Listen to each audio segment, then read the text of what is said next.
El blog que están observando en este momento fue creado por mis compañeras Victoria Saray Silva Jaimes, Andrea Juliana Reyes Malagón, Laura Viviana Hernández Pava y quien les habla, Juliet Caterín Rojas Miranda. Somos estudiantes de primer semestre de Psicología Virtual de la Universidad de Investigación y Desarrollo de Bucaramanga. Este blog fue elaborado como una actividad para la asignatura de Epistemología a cargo del tutor Omar Alejandro Afanador Ortiz. Sin más preámbulos, empezaré a hablarles sobre el contenido de este blog. El blog tiene como nombre Alma Humana y empezaremos a hablar sobre los métodos de estudio de la psicología. Como dice en el blog, la psicología emplea una serie de métodos de estudio que permiten a los psicólogos acercarse a las preguntas que se plantean de la forma más óptima y con el menos número de sesgos, para poder construir conocimientos que servirán de base para nuestras hipótesis. Los métodos de estudio de la psicología son cuatro y son los siguientes. El primero es la observación natural. ¿Qué es la observación natural? Es la conducta que se observa en el ambiente en el que ocurre naturalmente el ser humano. Las observaciones naturales proporcionan una gran cantidad de información conductual de primera mano, aunque la presencia de un observador pueda alterar la conducta de los pacientes o los participantes. La segunda es la encuesta. Esta se desarrolla escogiendo a un grupo numeroso de participantes y se les formula una serie de preguntas estándar. Las encuestas permiten obtener una inmensa cantidad de datos con rapidez y de manera económica. Sin embargo, los sesgos de muestreo pueden desviar los resultados. La tercera es la investigación correlacional. Emplea métodos estadísticos para examinar la relación entre dos o más variables. La investigación correlacional permite aclarar las relaciones entre variables que no son susceptibles de examinarse con otros métodos de investigación, es decir, permite predecir la conducta, pero no permite a los investigadores extraer conclusiones sobre las relaciones casuales. Y por último está la investigación experimental. Esta se basa en la manipulación sistemática de uno o más variables y se estudia el efecto que esa manipulación tiene en otras variables. El control estricto de las variables ofrece a los investigadores la oportunidad de extraer conclusiones acerca de las relaciones casuales, aunque en algunos casos las variables inesperadas y no controladas pueden confundir los resultados. En esta infografía que están viendo se puede observar un poco más animado la información que yo les acabo de dar. El siguiente tema que vamos a tratar en el blog es el cognitivismo. El cognitivismo es un enfoque cognitivo o se le llama también psicología cognitiva. Se destaca como aquella perspectiva teórica que estudia los procesos psicológicos que contribuyen a construir el conocimiento que las personas poseen del mundo y de sí mismas. Su objetivo de estudio se refiere a los sistemas cognitivos, es decir, trata de comprender los procesos psicológicos con los que los sujetos establecen sus relaciones, como por ejemplo la percepción, la atención, la memoria, el razonamiento, entre otros. El siguiente tema que tratamos en el blog es el conductismo. El conductismo surge como una teoría psicológica y posteriormente se adapta su uso a la educación, siendo la primera teoría que viene a influenciar fuertemente la forma de cómo se entiende el aprendizaje humano. Esta corriente se basa en el empleo de procedimientos estrictamente experimentales para estudiar el comportamiento observable, es decir, la conducta, considerando el entorno como un conjunto de estímulos y de respuestas. Como lo dije anteriormente, en la infografía podemos observar como más dinámicamente la información que yo les acabo de dar.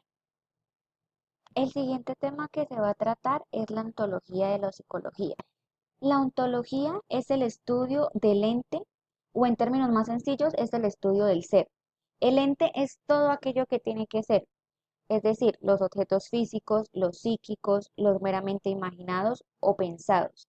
La ontología estudia a los seres en la medida en que participan del ser, igual que la biología estudia a los seres vivos, pero en la medida en que tienen vida. Wilhelm Wundt fue el primero en crear un laboratorio de psicología en la Universidad de Leipzig, Alemania. Pero en un principio Wundt no logró llamar la atención. Solo 4 estudiantes asistieron a su primera clase. Sin embargo, para mediados de la década de 1890, sus clases lograron ser escuchadas por una gran cantidad de estudiantes.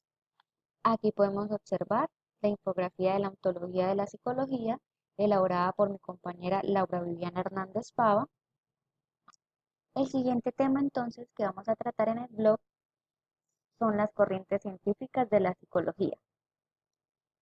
Estas corrientes científicas están divididas en 4. La primera es el empirismo.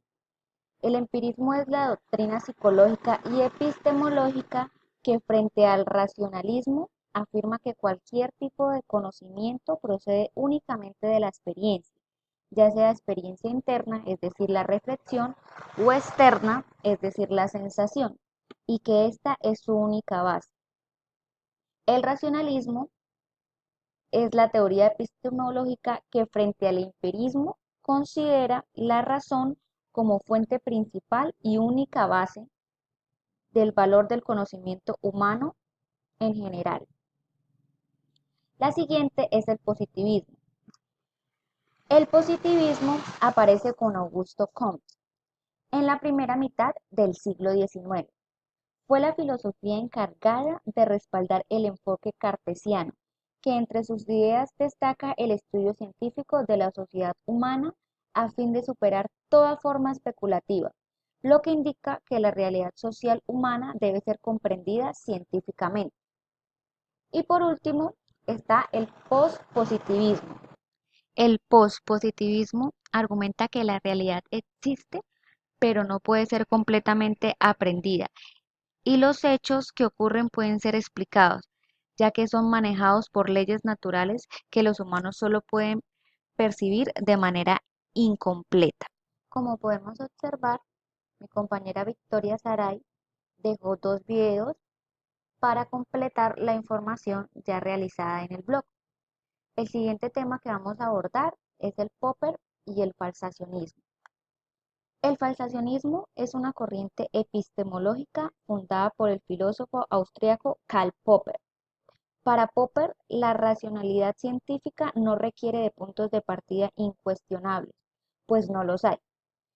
El asunto es cuestión de método. Aunque la ciencia es inductiva en primera instancia, el aspecto más importante es la parte deductiva. La ciencia se caracteriza por ser racional, y la racionalidad reside en el proceso por el cual se somete a la crítica y se reemplazan las creencias. Aquí podemos observar también un video alusivo a la información que les acabamos de dar. En este blog también podemos observar la filosofía del lenguaje. La filosofía del lenguaje corresponde a una rama de la filosofía que estudia, valga la redundancia, el lenguaje, considerando naciones como el significado, la referencia, la verdad, la pragmática del lenguaje, el aprendizaje, la creación del lenguaje, el entendimiento mismo, la comunicación, la interpretación y la traducción desde la perspectiva lingüística. Otro tema abordado en el blog es la hermenéutica. La hermenéutica se conoce como el arte de interpretar textos para fijar su verdadero sentido. En un principio se utilizó en el estudio de la teología y se aplicó específicamente a las interpretaciones de las Sagradas Escrituras, pero su uso se amplió desde el siglo XIX hasta abarcar las teorías filosóficas del significado y la comprensión, así como las teorías literarias de la interpretación textual. Como pueden observar en el blog, hay un link que los va a dirigir a YouTube y ahí van a encontrar un video alusivo también al tema de la hermenéutica. Otro tema abordado en el blog es la fenomenología. La fenomenología es un proyecto de pensamientos con dimensiones filosóficas, políticas y de aportación a la metodología científica, que capta el rechazo al cientificismo positivista y el vacío de las investigaciones sobre la subjetividad humana presente en la tradición marxista, que en un principio, aunque reconoció su existencia, no fue más allá de valorar su importancia política para los fines de transformación social. El último tema abordado es la epistemología. Vamos a hablar un poco sobre la historia de la epistemología. El concepto de epistemología se dio inicialmente durante el Renacimiento, donde se destacaron ahora grandes autores como Descartes, Galileo Galilei, Kant y Newton. Esto se debió a la aparición del conocimiento científico y la necesidad de verificar la información. La epistemología inicialmente se hacía referencia a los conocimientos que no habían sido sometidos a reflexiones, sino que se habían generado de una manera ordinaria, a diferencia de los epistémicos que se generan después de una reflexión rigurosa. Pero, ¿qué es la epistemología? Es la rama de la filosofía que estudia la teoría del conocimiento usando el objeto y al sujeto que recibirá el conocimiento. La función de este es aclarar las circunstancias en que algo puede suceder y los límites que tiene en su defecto que pueden tener. En pocas palabras, determina el alcance y la validez o invalidez del conocimiento de forma argumentativa. Con este tema se da por terminado la elaboración del blog. Muchísimas gracias. Hasta luego.